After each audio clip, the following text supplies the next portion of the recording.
Well, making decisions on content. So we have, say, for example, in issue 1 there were 44 pages, and similarly in issue 2, 44 pages. We had so much content for issue 3 that we went to 66 pages. I don't know whether it'll be 66 pages this time. It might be a bit less, might be a bit more. I don't think it'll be less, actually. No, we've got so much to cram in. Yeah, and we need space for Chris to design around, so be 66, that's better. So the issue is then, what do we cut and how much do we keep? So we have to be quite robust with what we cut. So I know some of you will have done articles or interviews or sent in fan art or written a review, and you won't be in issue 4. Doesn't mean to say you won't be in issue 5, just means you're not going to be in issue 4.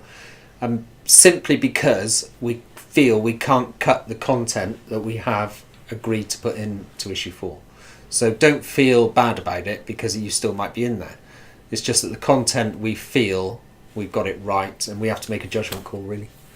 So that's that, really, isn't it? Yep, one of those. Fan art. So that's poor little Greeny's thing, isn't it? Yeah. Helen and Chris actually as well. Yeah. Select the which fan art is going to go in. So don't blame us. So yeah, if yours doesn't go in, it's their fault. But again, because it is a fanzine and fan content is our lifeblood, then we do want to put in as much of that sort of thing as we possibly can. So we do encourage everybody to send in whatever they've got.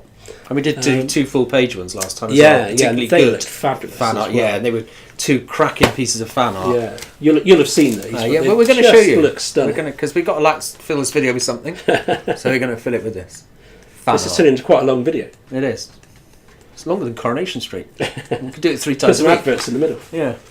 Yeah, I mean, just stunning as far as I'm concerned. The lady who did this one compared to me, isn't very old, and she lives in Germany. And that I had to talk her into doing that, because she showed me a picture of it, and I said, "You've got to send that to me, and we've got to put it in," which she did.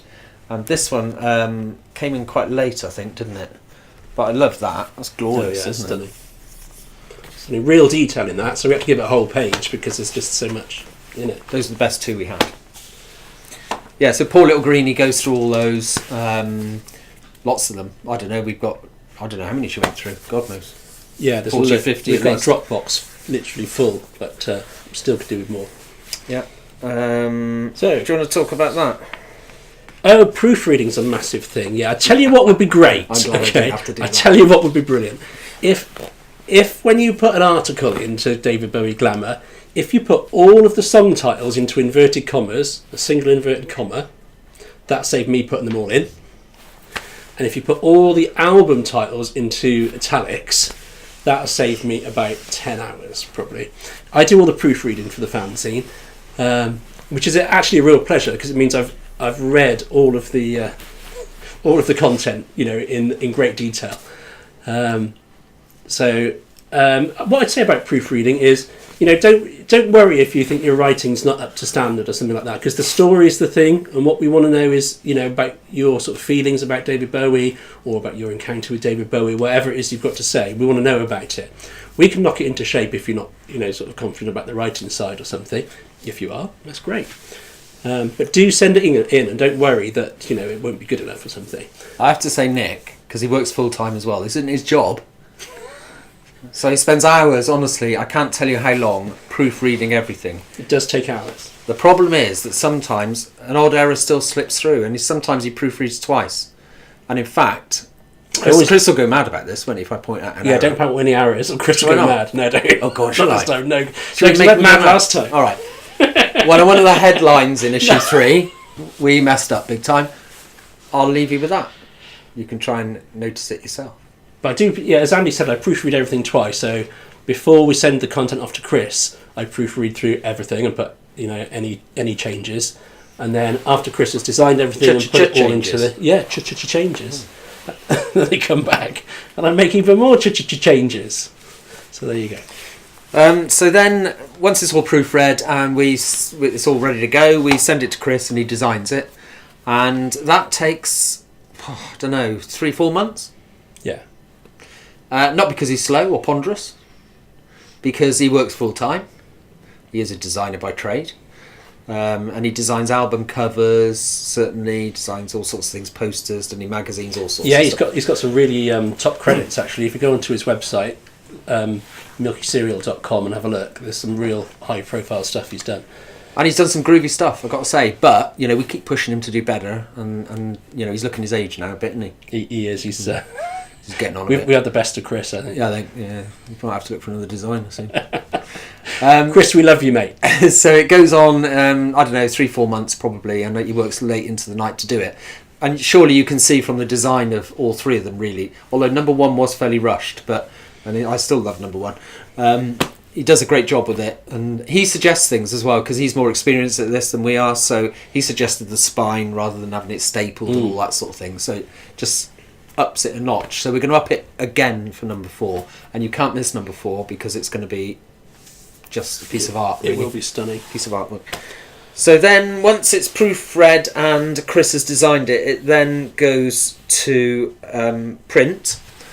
And so we send a PDF file off to the printer, and the printing takes about 8 working days, 7 to 8 working days. Perhaps we should plug our printer. It's yes, Andy at Think Digital. Yeah, and he's great. Yeah, absolutely brilliant. He's great. And I will tell you that this is not cheap to produce. As you can imagine, it's quite a thick magazine, and the paper quality is very high. It's lithographical. That one isn't. This one is. It means the colours are a bit deeper, it's a bit sharper, and just better, really. So to print this is somewhere between, I will tell you, because we'd like to try and be open and honest, between £3,000 and £4,000 per copy. Per copy. Yeah.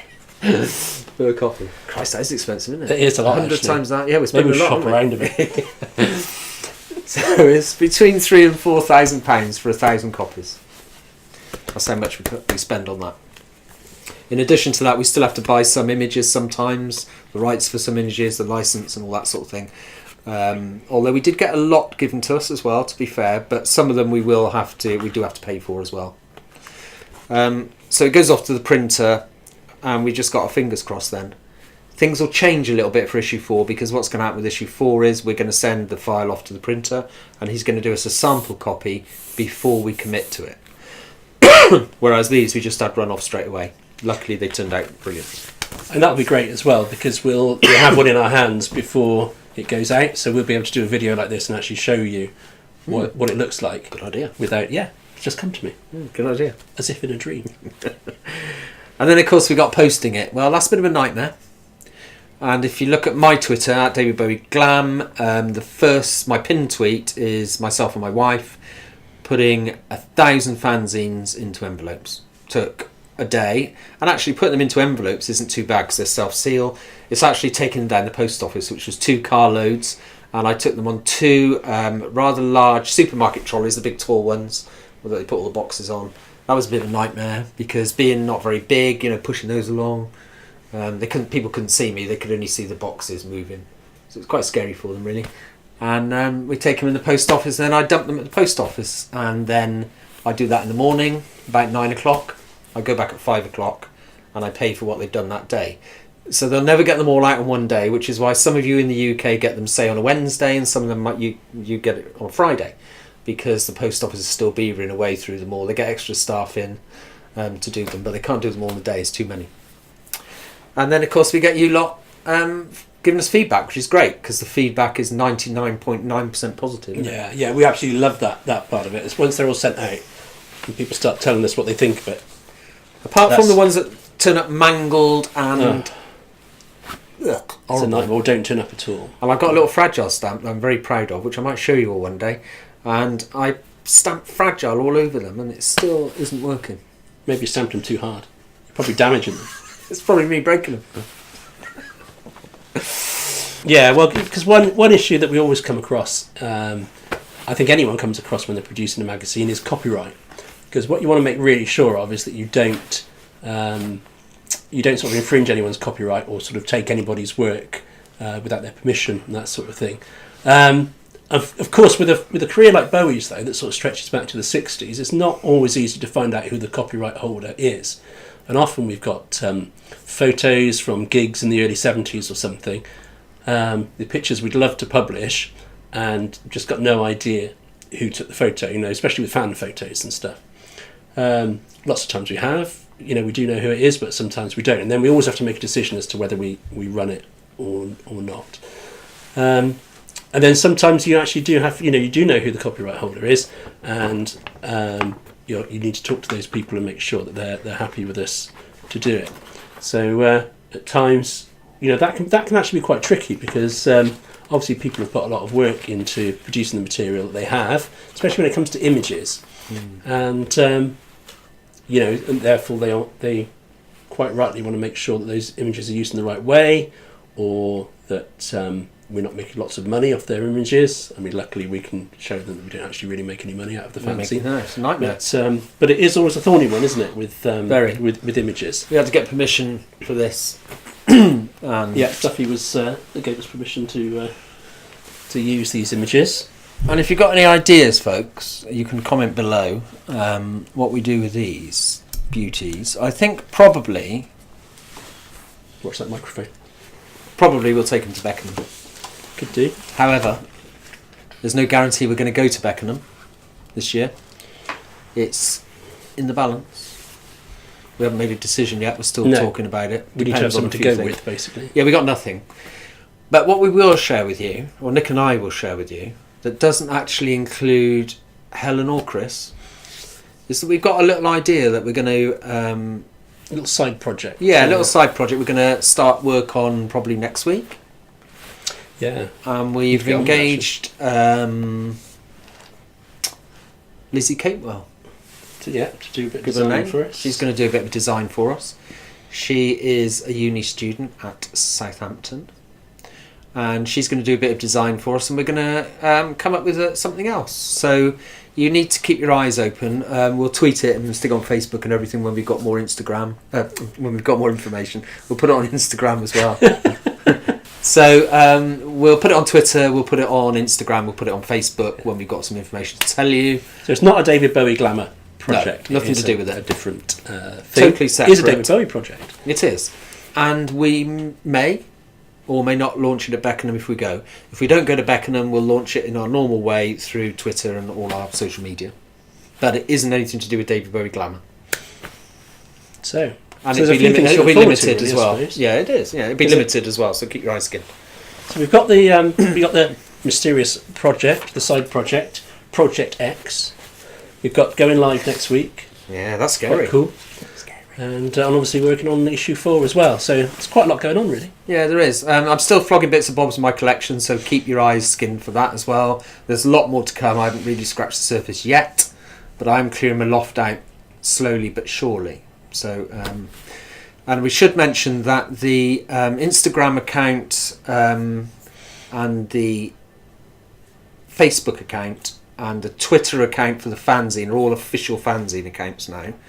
So my own tweets is going to be on my own Twitter account, which is at David Bowie Glam, and I've set up a separate Instagram account, which is David Bowie Glamour, small case. Cool. And I guess one last thing I would say also is keep an eye on the website, because there might be stuff going on there. Yeah, there might be a few changes there as well. I suppose we've still got some T-shirts left as well. If we have interested. Actually, yeah. Issue 1 and issue 2. Yeah. T-shirts. And I shouldn't say this, but I've got one issue 3 T-shirt like that. No, not issue 3. So, is it like that? No, it's similar. It's the Glamour one. Yeah, not exactly. It's got my logo on, David Bowie Glam logo on it, from my Twitter, and I've got one of those in a small. So if you want it, let me know, or you can comment below. I've got one. Yeah, but apart from that, we have got issue 1 T-shirts and issue 2 T-shirts as well in a range of sizes and vests. So and vests. Yeah, there's one size we sold out of. I can't remember which one it was now. One T-shirt, medium, yeah. We've got small vests and medium vests, which are ideal for ladies.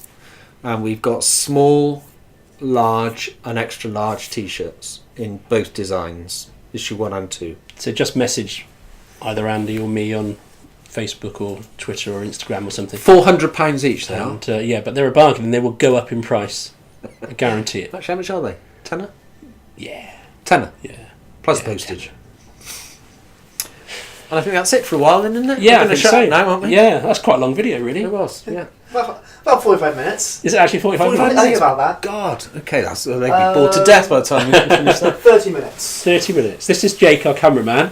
And you can catch up with him at Millennial Minds on YouTube, and it's well worth watching. It is. Millennial Minds. It's going right at the beginning of the video. And he's not your son, is he? No, I don't know who this guy is, but he's good. Nothing to do with it. He's not his son. He is my son.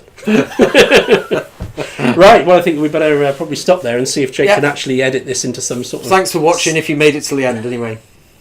Okay, bye for now. Thanks for watching. Bye. If you like our content, please do subscribe, please like, please tell the whole world that you absolutely love it. We will keep on making content for you, but if you keep on checking our website, keep on checking our social media, and join up to the mailing list as well. And, the mailing list is a good one. The mailing list is a good one. Mailing list for the fanzine. It's on the website. So like, subscribe, guys. Okay? Comment. See you soon.